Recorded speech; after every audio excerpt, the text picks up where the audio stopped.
Assalamualaikum warahmatullahi wabarakatuh. Om Swastiastu, Namo Buddhaya, Shalom. Kami dari kelompok 6. Hari ini kami akan mempresentasikan Project Based Learning Epidemiologi kami yang berjudul Analisis Epidemiologi Gizi pada Balita Usia 6 hingga 59 bulan berdasarkan kondisi status gizi kurang pengakuan ibu selama 12 bulan terakhir di Indonesia. Sebelumnya izinkan perkenalkan kelompok kami terlebih dahulu. Saya Windasari Indriani. Saya Happy Amelia Sabira.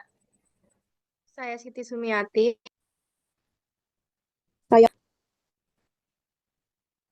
Dan saya Livia Nishino.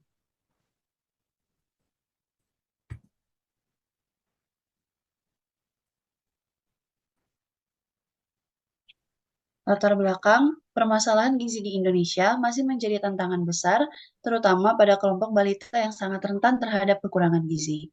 Kondisi ini bukan hanya berdampak pada kesehatan jangka pendek, sepertinya terganggunya pertumbuhan fisik dan perkembangan otak, tetapi juga membawa dampak jangka panjang seperti penurunan daya tahan tubuh, gangguan kognitif, hingga resiko penyakit kronis di usia dewasa.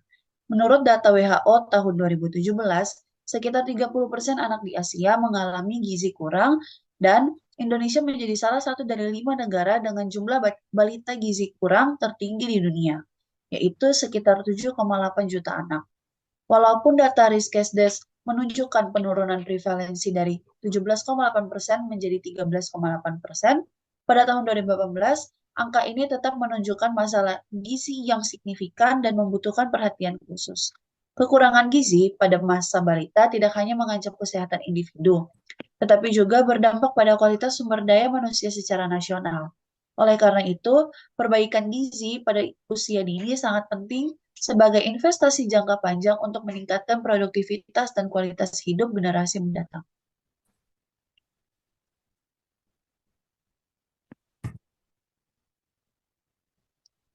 Dan tujuannya melakukan penelitian ini untuk menganalisis status gizi kurang pada balita 6-69 bulan dari pengakuan ibu selama 12 bulan terakhir.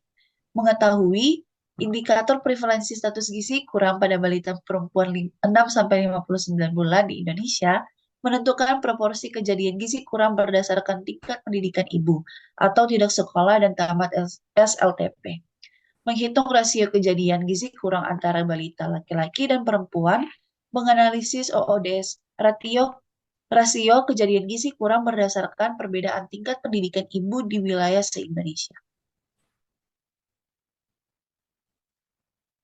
Metode penelitian ini merupakan studi deskriptif kuantitatif dengan menggunakan data sekunder dari Survei Status Gizi Indonesia atau SSGI tahun 2024 yang dikeluarkan oleh Kementerian Kesehatan RI. Data yang dianalisis mencakup 8 provinsi di wilayah timur Indonesia seperti Papua, Maluku, hingga Sulawesi Barat, serta ditambah data nasional sebagai pembanding. Fokus utama penelitian ini adalah menganalisis prevalensi status gizi kurang pada balita usia 6 hingga 59 bulan. Berdasarkan pengakuan ibu selama 12 bulan terakhir, indikator yang ditinjau meliputi prevalensi balita perempuan gizi kurang, proporsi kejadian berdasarkan kelompok usia, serta rasio antara balita laki-laki dan perempuan. Selain itu, penelitian ini juga melihat hubungan antara tingkat pendidikan ibu dengan kejadian gizi kurang melalui analisis perhitungan odds ratio, yaitu untuk membandingkan resiko kejadian gizi kurang pada anak dari ibu yang tidak sekolah dengan ibu yang tamat SLTP. Sini ada tabel SSGI, proporsi balita usia 6-59 bulan berdasarkan kondisi status gizi pengakuan ibu selama 12 bulan terakhir menurut karakteristik dan banyaknya populasi di Indonesia. Next. Di sini ada hasil perhitungan. Yang pertama itu ada hasil dari prevalensi kondisi status gizi kurang berdasarkan pengakuan ibu pada balita perempuan. Jumlah balita status gizi kurang perempuan adalah 3.846 kasus. Total balita usia perempuan di Indonesia adalah 137.359, sehingga prevalensinya adalah 3.846 dibagi 137.359 dikali 100 adalah 2,8%. Yang kedua, ada proporsi status gizi kurang berdasarkan pengakuan ibu pada balita usia 12 sampai 23 bulan. Jumlah balita usia 12 sampai 23 bulan adalah 1.940 kasus, dengan total balita usia 12 sampai 23 bulan di Indonesia adalah 60.656. Sehingga proporsi status gizi berdasarkan pengakuan ibu pada balita usia 12 sampai 23 bulan adalah 3,2%. Selanjutnya ada rasio status gizi kurang balita laki-laki versus perempuan. Status gizi kurang balita laki-laki adalah 3.634 kasus dan status gizi kurang pada balita perempuan adalah 3.846 kasus. Sehingga rasionya perbandingan antara balita laki-laki dengan balita perempuan adalah 1:1,1. Untuk odds rasio status gizi dan pendidikan ibu, di sini ada tabel pendidikan ibu tidak sekolah dengan gizi kurang 123 dan gizi normal 2.971 dengan total 3.094. Dan pendidikan ibu yang tamat SLTP dengan gizi kurang 201 dan gizi normal 42.983 dengan total 43.184. Dan total keseluruhannya adalah 46.278. Di sini nilai OR-nya adalah 8,8 dengan eksponensial lin OR adalah rentang antara 6,97 sampai 10,99. Artinya di mana CI-nya itu lebih dari 1, sehingga status gizi balita dari status pendidikan ibu tidak sekolah memiliki kemungkinan peluang untuk gizi buruk pada balita sebesar 8,8 kali dibandingkan dengan pendidikan ibu tamat SLTP. Karena CI-nya lebih dari 1, maka adanya peningkatan risiko sehingga hasil ini signifikan secara statistik. Selanjutnya ada interpretasi dan pembahasan. Yang pertama ada prevalensi gizi kurang balita perempuan. Prevalensi gizi kurang pada balita perempuan usia 6 hingga 59 bulan di Indonesia tercatat sebesar 2,8% atau sekitar 3 dari setiap 100 anak. Meskipun angka tergolong rendah, ini tetap menjadi indikator awal yang penting untuk memantau status gizi anak-anak perempuan. Bila dibandingkan dengan penelitian sebelumnya oleh Kurniawan Tias 2021 dengan data Sumatera Utara dari studi IFLS, angka kita jauh lebih rendah. Namun faktor resiko seperti pendidikan ibu dan status ekonomi tetap konsisten berpengaruh. Lalu yang kedua ada proporsi status gizi kurang berdasarkan pengakuan ibu pada balita usia 12 hingga 23 bulan. Proporsi ditemukan pada balita usia 12 hingga 23 bulan sebesar 3,2%. Usia ini merupakan masa transisi dari ASI ke makanan pendamping, sehingga sangat rentan terhadap kekurangan gizi. Meski relatif rendah, angka ini perlu diwaspadai dibandingkan dengan penelitian oleh Kurotonisa dan Ratnasari pada 2025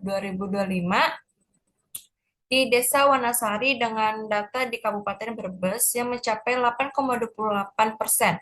Angka kita lebih baik, namun tetap harus jadi perhatian utama untuk mencegah pencegahan jangka panjang. Terus selanjutnya ada rasio gizi kurang laki-laki dan perempuan. Dari hasil perhitungan, rasio anak laki-laki dan perempuan mengalami gizi kurang adalah 1:1,1. Artinya anak perempuan sedikit lebih banyak terdampak. Meskipun perbedaan tipis, hal ini menunjukkan pentingnya pendekatan berbasis gender dalam intervensi gizi. Namun, berdasarkan studi sebelumnya oleh Nurmayanti 2023, jenis kelamin bukan satu-satunya faktor signifikan. Pengetahuan ibu dan kondisi lingkungan juga memegang peranan besar. Lalu ada odds rasio, status gizi dan pendidikan ibu. Hasil analisis menunjukkan bahwa anak dari ibu yang tidak pernah sekolah memiliki resiko 8,8 kali lebih besar mengalami gizi kurang dibandingkan anak dari ibu tamat SLTP. Ini membuktikan bahwa pendidikan ibu sangat berpengaruh terhadap praktik pengasuhan dan pola gizi anak. Studi lain oleh Laksono mendukung temuan ini, di mana semakin rendah tingkat pendidikan ibu, semakin tinggi resiko stunting dan gizi kurang pada anak. Di sini ada kesimpulan.